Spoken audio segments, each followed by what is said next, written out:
So again, we did the larger survey, and I do have Maida with us today, who's a student that assisted Dr. Maynor and Dionysia from Family Medicine and putting together the survey results. We can drop the slide deck or a link maybe in the chat or send it out after the meeting if you're not familiar with the larger survey that was done. Dr. Carrie Mader also made an excellent YouTube video just walking through the results of the survey she presented at the last meeting. So if you'd like to receive that, we'll ensure we get that to this group. So quick overview, there was 54 respondents from 15 different clinics representing care for Aurora residents. 59% came from our Aurora federally qualified health centers. 55 were direct primary care providers. 45 were other team members who could speak to specialty care. So that could have been an office manager, a referral coordinator or specialist, a care manager. There was two parts to the survey. One was what I call the quick and dirty of just give us kind of your first thoughts on access in Aurora. And then the second got a little bit more in depth. So we did have 60% respond to part one and parts of part two of the survey. 80% of the respondents cared for Medicaid patients, and 75% that responded cared for uninsured patients. Maida, is there anything that you want to add just as a quick overview? Yeah, so these are just small details, but of the people that responded, sometimes they would only click, there were one or two clinics that would only click answer certain questions, but not all of them. And then there's one. We're going to go into the basics of the question types that they asked. Okay, so they asked a series of questions. So what was the easiest access for people that had Medicaid or uninsured, which specialties were the easiest to access? And they also asked which ones were the hardest to access. So Medicaid and uninsured had different, oh, you're gonna go into that? Okay, I'll let you take. Oh no, you were just going into it. I thought I'd pull it up, but yes. Did you want to, this was the results specific to Medicaid. Feel free to interpret it. I'll still just analyze the data and I'll let you interpret it, and I'll just add things else if I see it's needed. Awesome. One other note is that there was a quantitative analysis, and if you want to know more about the methodology, I am not a statistician, and sometimes when Dr. Mader and Dionysia made a talk, it's over my head in terms of how they interpreted the results. But there was a strong methodology that went into looking at it quantitatively. And then there also was a qualitative examination where there was a volunteer group of individuals who went through to really comb through the comments and, how many times were certain words utilized. So again, for some more in-depth look at the results, we can send that out. But for today's conversation, high level here was the results for Medicaid in terms of what the highest need was.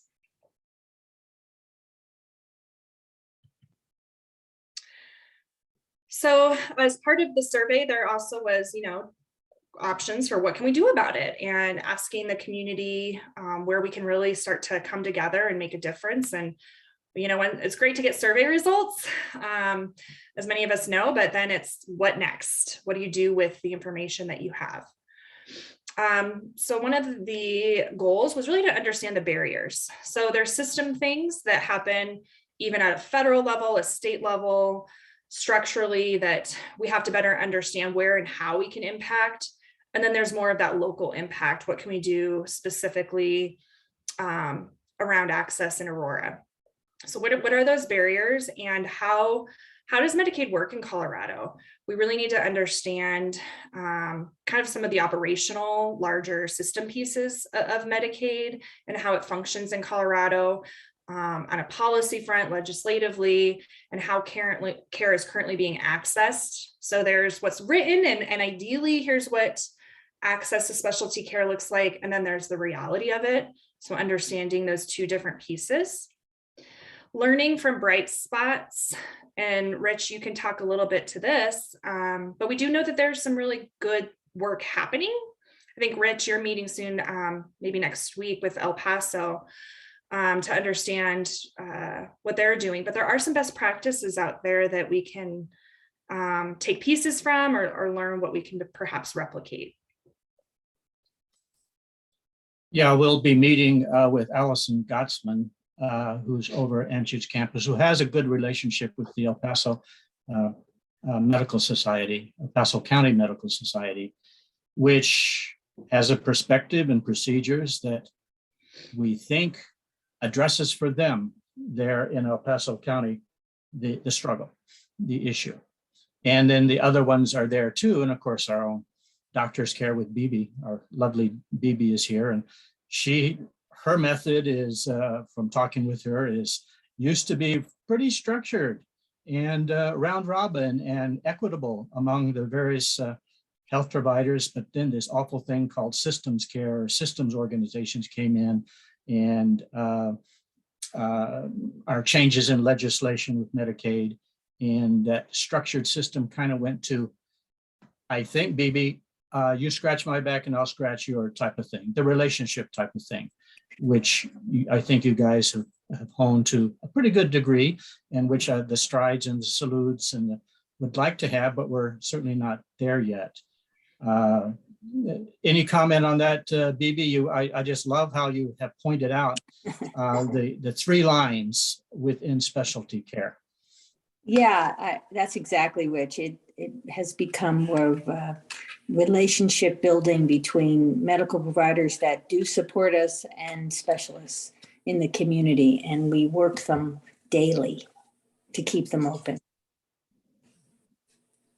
And I think I also have to add that there is an expectation on the part of our organization and our providers that they work to the top of their license and maybe an inch more, I'm going to say, to make sure that all the testing, pre-testing is done, and that we have really worked with the patient. So less hiccups, and that the referrals that we do make are absolutely necessary, that we're not wasting any of the referral access that we may have.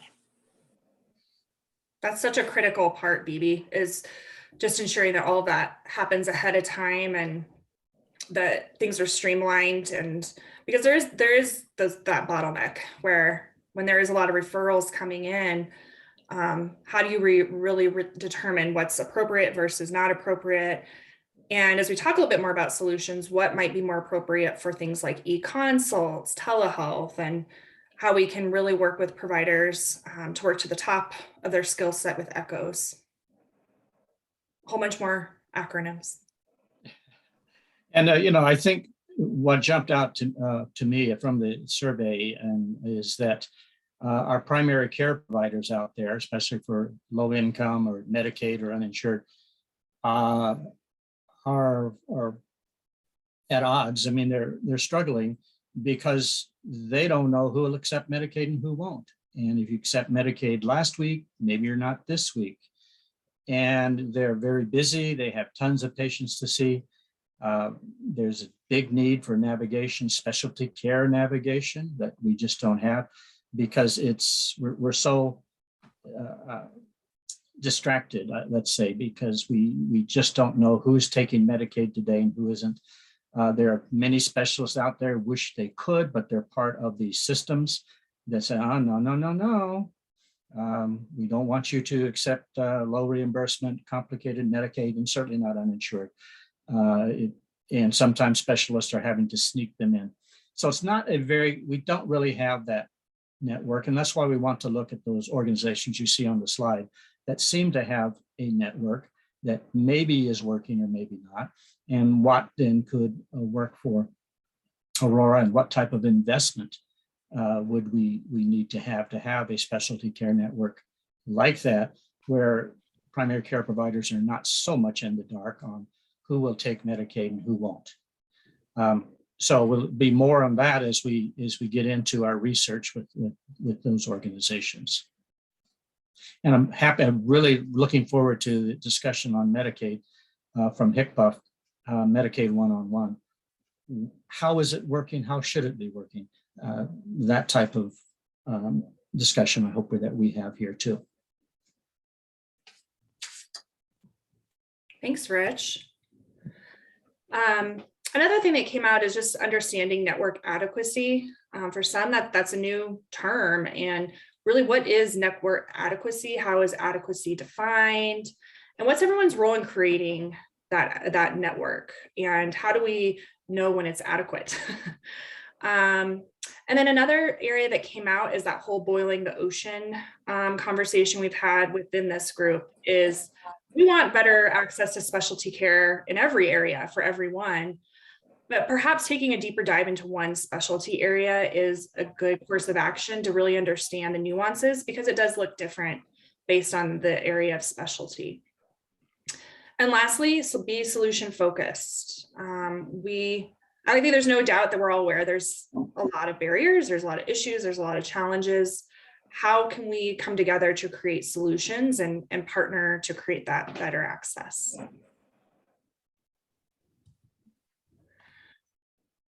The last slide here was developed also out of the survey. And we do have that in the slide deck that we can send out.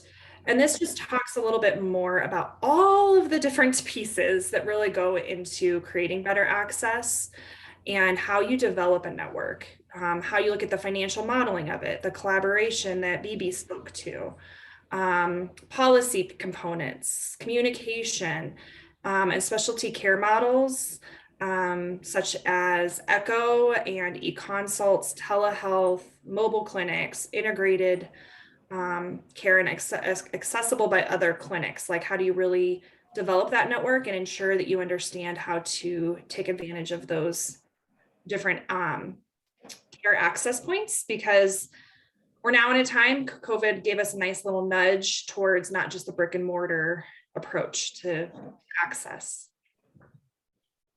I see Dwayne's on, so if he can always chime in and be our ECHO champion.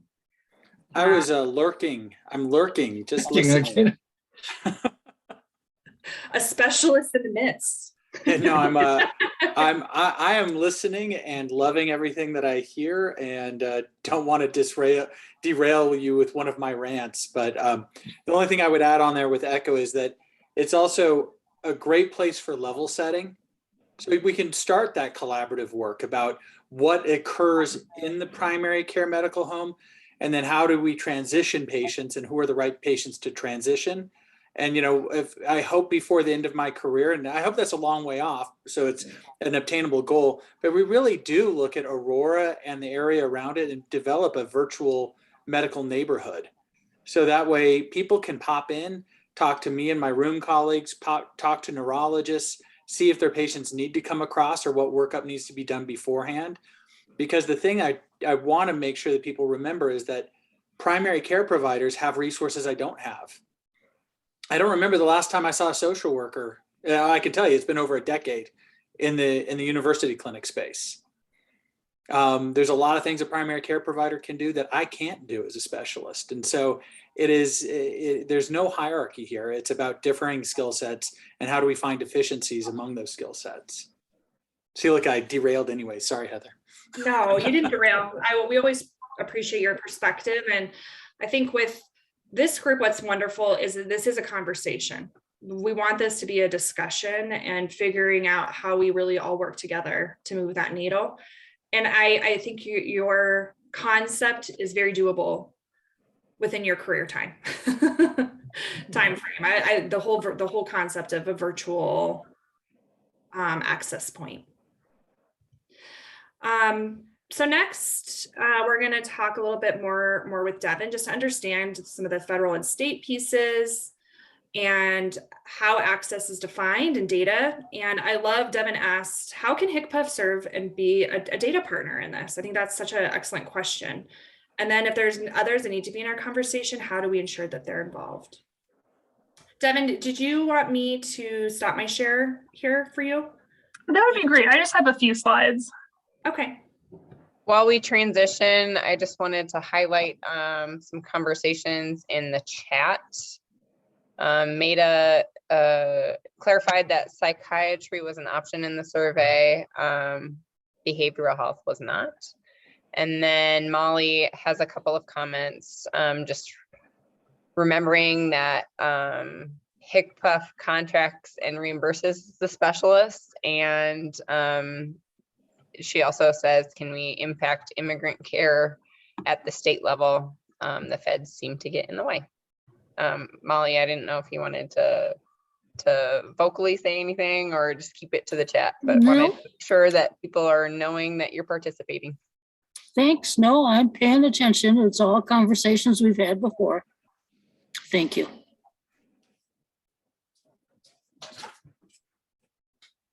Great. And is my slide showing the appropriate slide? Okay, perfect. Hi, everyone. I think I know most of the folks on the call, but my name is Devin Miller. I'm a program manager over at the Department of Healthcare Policy and Financing. I work in the Cost Control and Quality Improvement Office.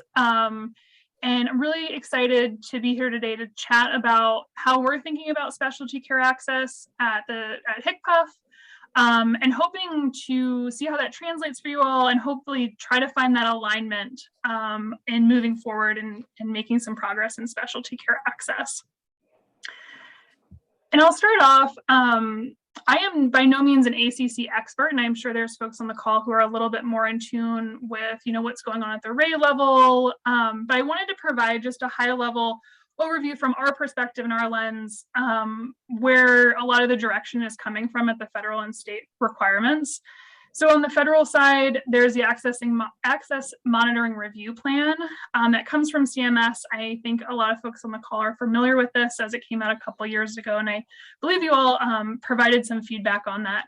I don't want to spend too much time today thinking about the Access Monitoring Review Plan just because it is dictated by CMS. They have a very prescriptive methodology that they require in that report to show what access to care is. And so I don't want to spend too much time because I'd rather focus on action-oriented kind of next steps. But I wanted to call out that is where our federal direction is coming from. And then on the state side, a lot of this work coordinates with the RAEs and the RAE contracts. Within the RAE contracts, there's the network adequacy reports. These are public on our website, and I can drop the link in if anyone's interested, but they focus primarily on primary care and behavioral health. So there's not a lot of direct call outs for specialty care, which I think this group can provide some great insight from the RAE side of things on maybe what should be included and how we're accessing and monitoring specialty care there. But I did want to point out that the network adequacy reports also start touching on different areas of access, such as after hours, weekend availability, so other measures that might be important to our conversation as we move forward. And then there are just the RAE contracts in general, which a lot of the focus on specialty care is then pushed onto the primary care medical home. So the RAEs should be working with the primary care medical homes on understanding how they're tracking referrals to specialty care, how they're trying to reduce unnecessary referrals, the health neighborhood. And I think we have some time later to dive in deeper on that. And then also the RAEs to be able to provide resources for specialty care, such as if someone's not attending their follow-up appointments, thinking about what resources the RAEs can play to help coordinate care better. So I'm keeping it very high level. I am by no means an expert, but if we have follow-up questions regarding some of the more ACC focused directive, I'm happy to take that back or loop to the correct person to hopefully come to one of these meetings if appropriate. Devin, it's just interesting that the RAEs are only focusing on primary care, behavioral health, specialty care, I'm sure is there, but it doesn't jump out here. And that is such a huge issue. Is it because it relates to what Molly was saying that, well, it's it's not really the Ray's responsibility. It's more HCPF's. Molly or Devin, why isn't specialty care out there and being reported with lots of data to HCPF and to the world? Do you have a follow-up question, Molly, or I can jump in? No, I just, I'm not speaking on behalf of the Ray. I've been more part of this task force on behalf of the community need for specialty care. So I'm kind of, when you have two hats on, it's a devil's horn. So I want to be careful what I say.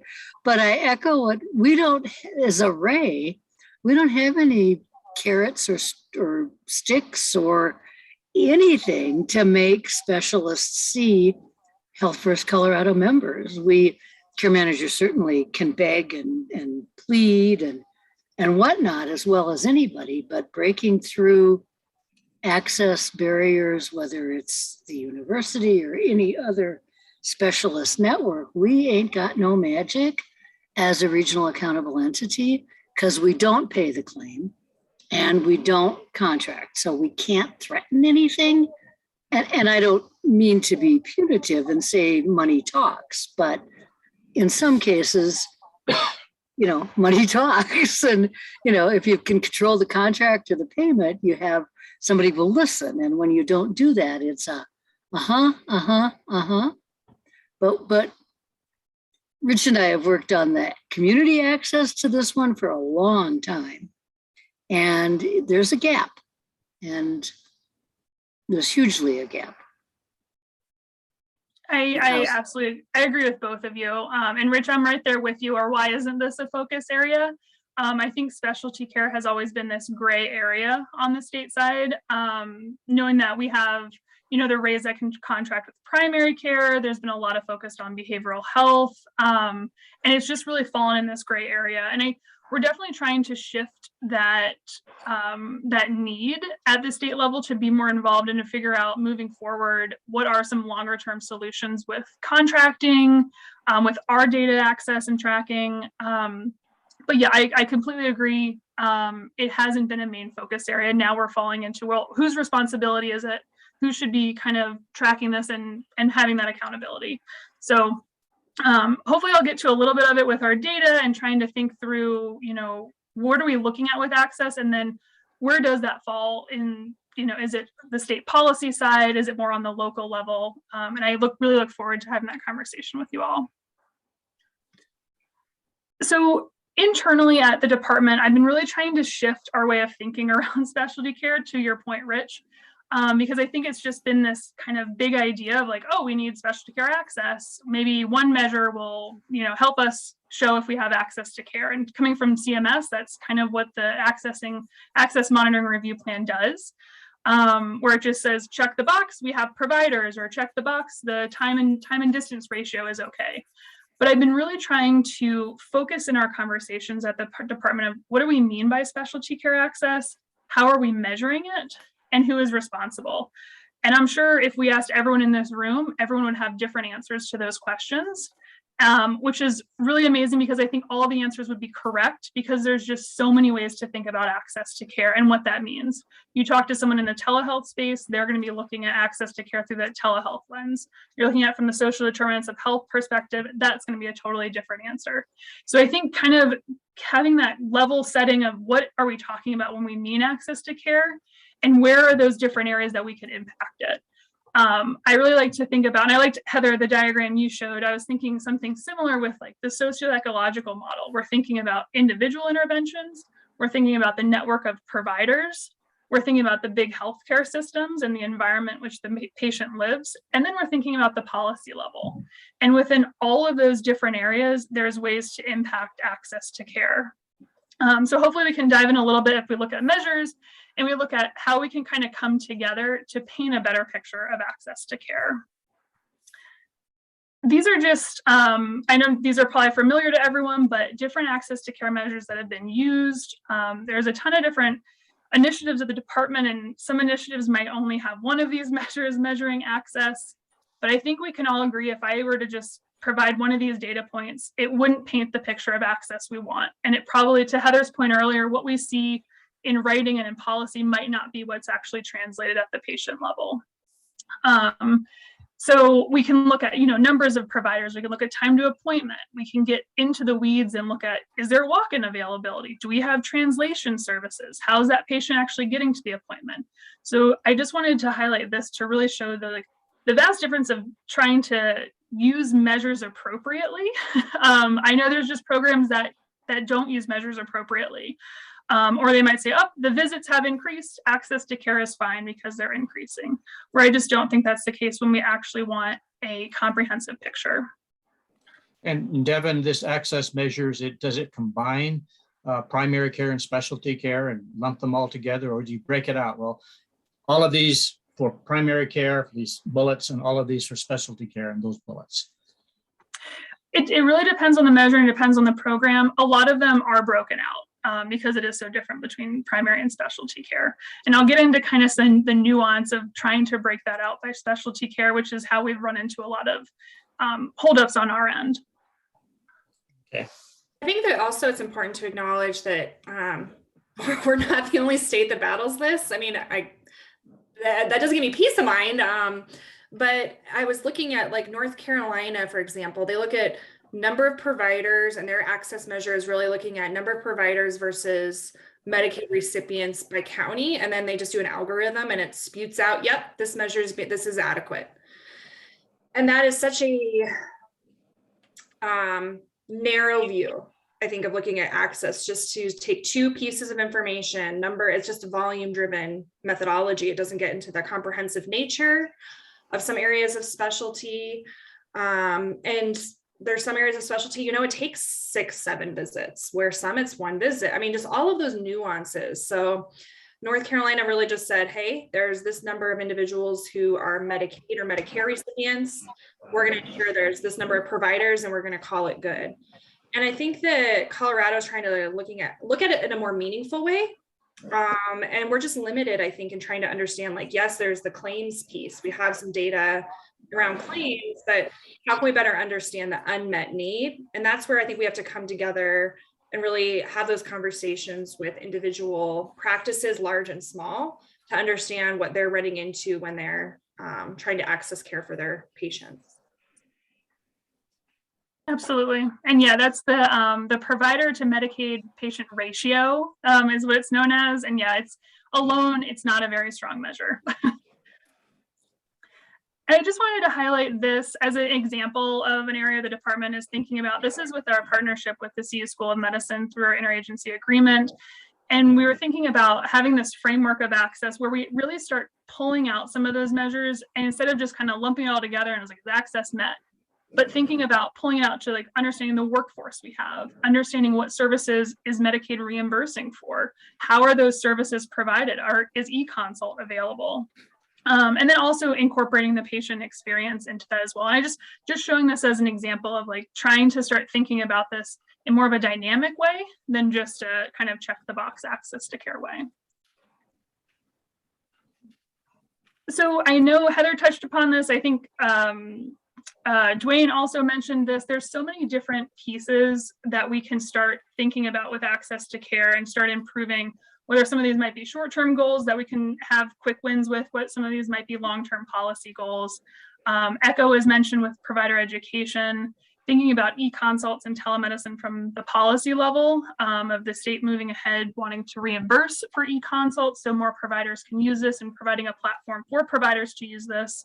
Telemedicine is a great one with using audio only policy to reach members who might not have telehealth availability. Looking at Medicaid stigma among providers and practices. Is there appointment availability? Are there additional providers? Which is a challenging one. Also looping in social determinants of health, the transportation, patients being able to communicate with their provider through a translation service. And then also an area that we've touched a lot upon with our partnership with CU is understanding that referral education piece, reducing unnecessary referrals and then making high quality referrals to get patients into specialty care when they need to be seen in person.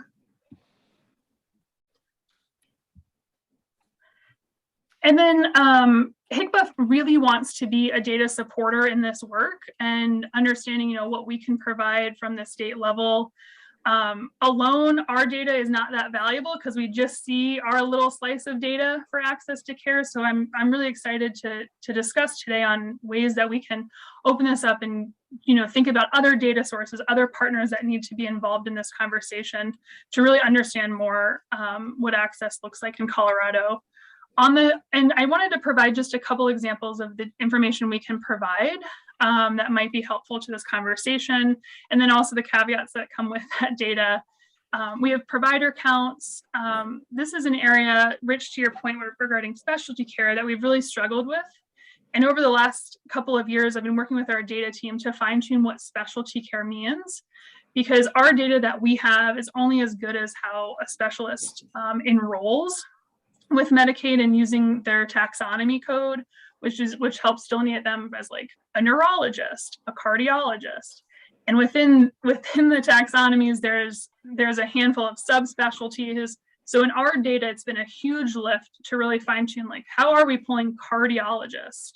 How are we kind of identifying who's billing and who's providing those services within specialty care? And we're getting to a good place, but again, there's a lot of issues with the data where I really like to encourage that our data can be a starting point for conversation where we can identify the number of providers. But what does that mean, and how can we use supplemental data to then understand, what does access to care look like actually on the ground? I mean, there might be 9 providers, but the practice doesn't have any availability for new Medicaid patients. So using our data as a starting point for a lot of those conversations, we can look at patient visit counts.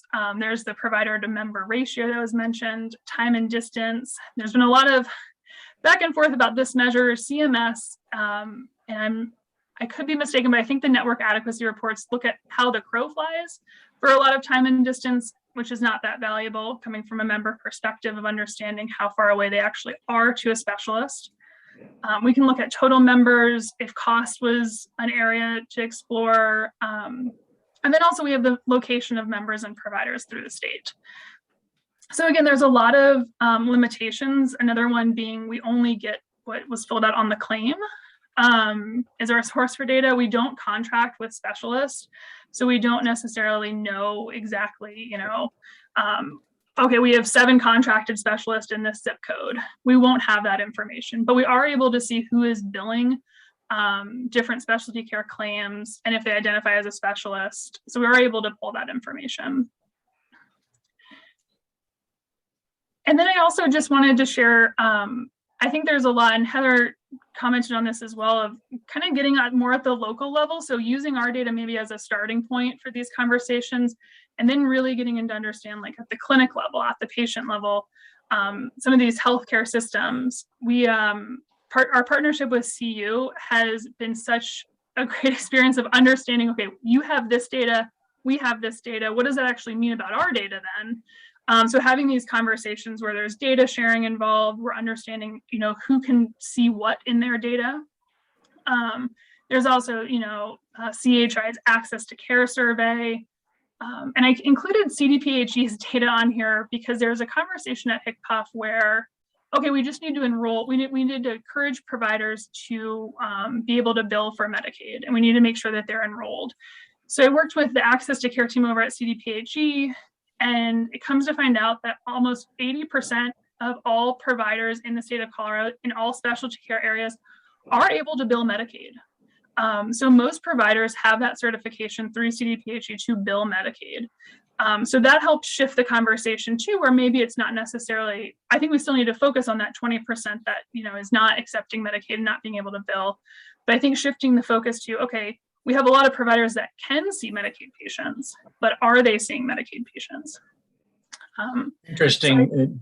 I didn't know that CDPHE had a access to care group. They do. Interesting. So, that's something that I don't know if everybody else realized that, but CDPHE hasn't been part of these discussions. It's been between the Rays and HCPF and CHI, not CDPHE. Interesting. And I think, Devin, go ahead, Rich. And Devin, you said a few minutes ago that HCPF doesn't contract with specialty care providers. It just collects data on them.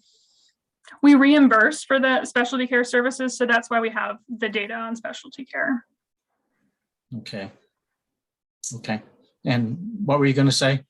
But Devin, When I this said, is, this is Tina. You do have to be an enrolled provider though to get paid to submit a Medicaid claim, don't you? You do, and that's the data from the CDPHE lens. And I think they call it a certification through CDPHE to be able to bill Medicare and Medicaid. But I think with the contracting, it's very different than how the Rays like contract with primary care, where we don't have those direct relationships with specialty care providers.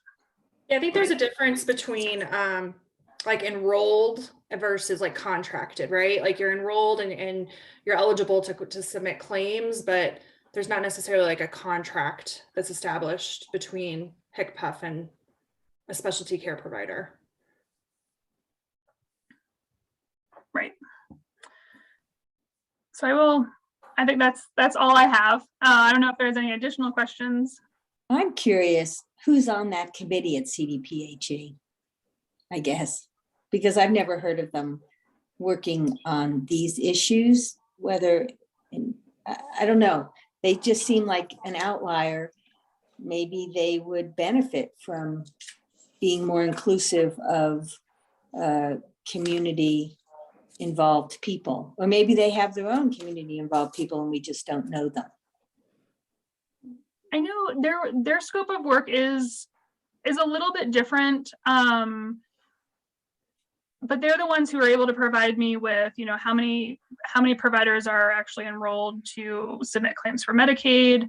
They do a survey with providers, I think mainly in primary care, to gain information. Like this year they asked, do you have availability for telemedicine at your practice?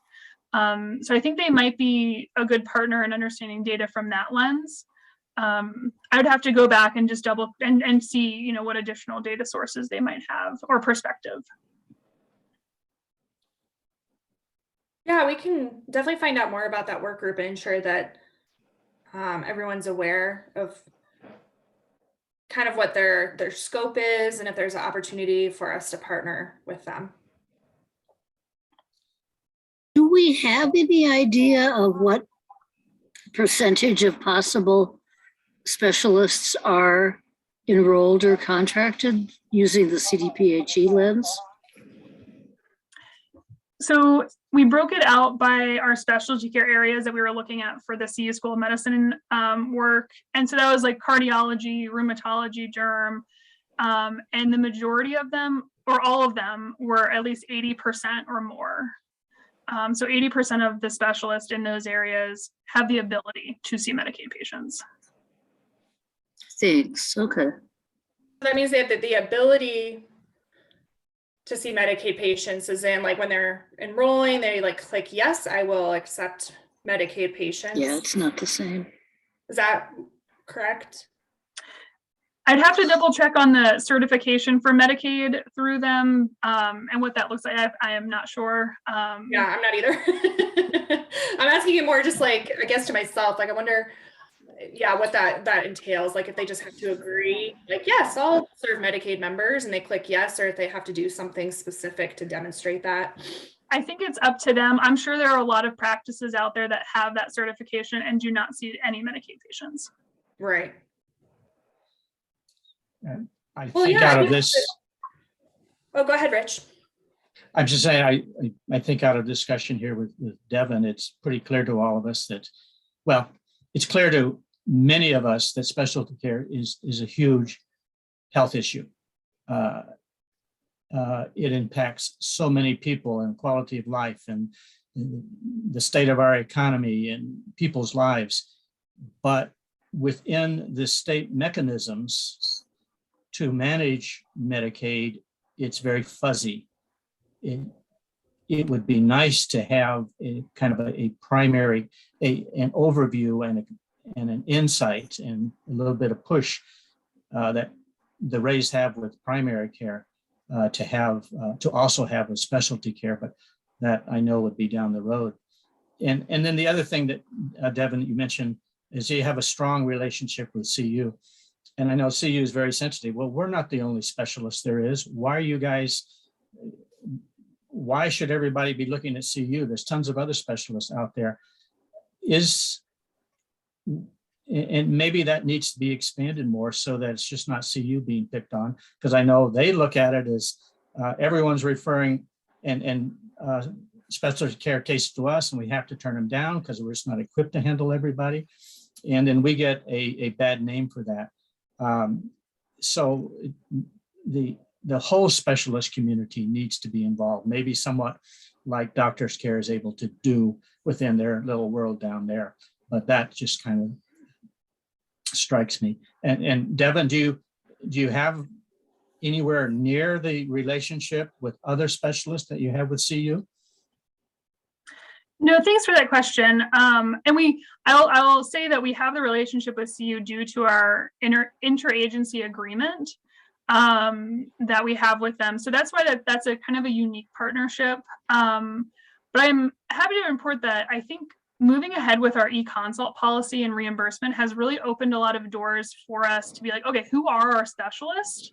How do we get them into this conversation? And having conversations with the Kaiser Group regarding their e-consult platform and what they're doing, looking at Denver Health and seeing what they're doing. So it's really opened the doors to a much broader audience at HCPF to be involved of how do we make those partnerships with specialty care. Mm-hmm.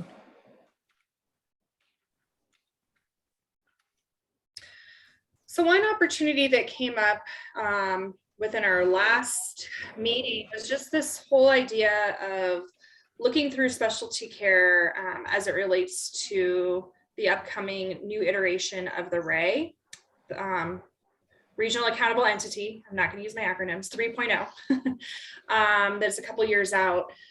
But specialty care kind of has been a piece of how the state contracts Medicaid through our regional accountable entities across the state. Way back when it was around care compacts and the ask for primary care providers to submit to the RAEs, here's the relationship I have with this clinic, kind of to BB's point, here's the relationship I have, here's the agreement we have with one another, and here's how primary care refers to this specialist. And I think in the past that kind of felt a little short because some providers keep those specialists kind of in their back pocket, where I have a relationship and I send 6 patients there a month and we have this great deal, but I don't want anything on paper. I don't want to report it because then this specialist is going to get inundated and kind of pegged as, oh, here's a urologist that will, take some of my Medicaid patients. So there was that whole concept of like having these care compacts and identifying what specialists had relationships with primary care providers. And I don't think that really showed the full depth and breadth of really what access to specialty care might look like under kind of a RAE model.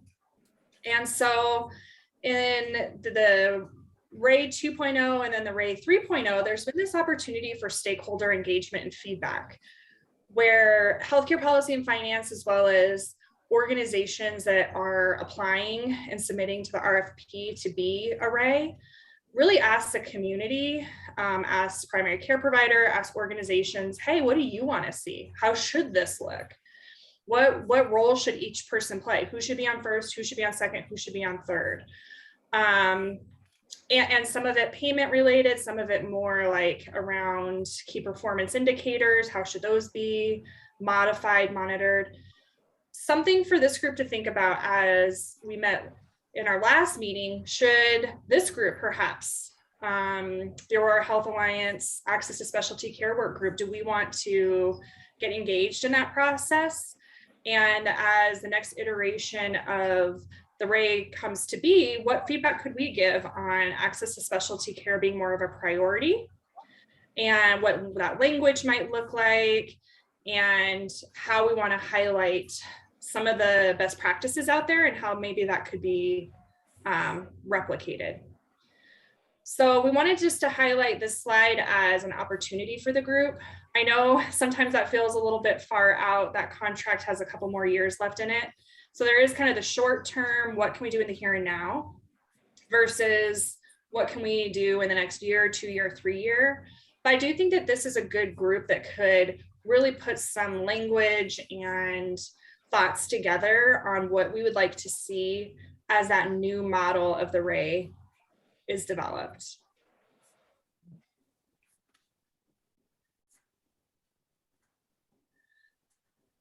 So on our last slide, we wanted just to have a little bit more conversation around the concept of a network adequacy. And based on what's been shared today, what's been discussed, the results of our survey and showing that neurology really came out as that top identified need. How can we start becoming solution focused?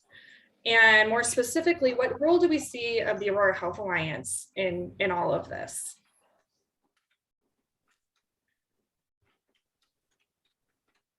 I know one of the things that we've certainly been talking about with as a outcome of the survey is, and actually talking to my mentor, Bibi, is we need to personalize. I mean, everyone here knows we got a problem with specialty care. But how, and we're kind of throw up our hands, what are we going to do about it? Leave it to the Ray 3 in 2 years or something like that. As Devin was talking, we see that we really have no management or strong management of specialty care, and it's hurting people and it's hurting our economy. And so that's one reason that we asked Maida, and she can't be here, she has to be in class, and the School of Family Medicine to let's look and personalize what happens when someone has a person goes into the primary care and says, oh, you have some curious things going on. I'm going to have to refer you to a specialist. You may have MS. Hopefully primary care won't freak people out with stuff unless it's confirmed. But then what happens? What happens to that person who is given a referral and he or she's on Medicaid or uninsured? And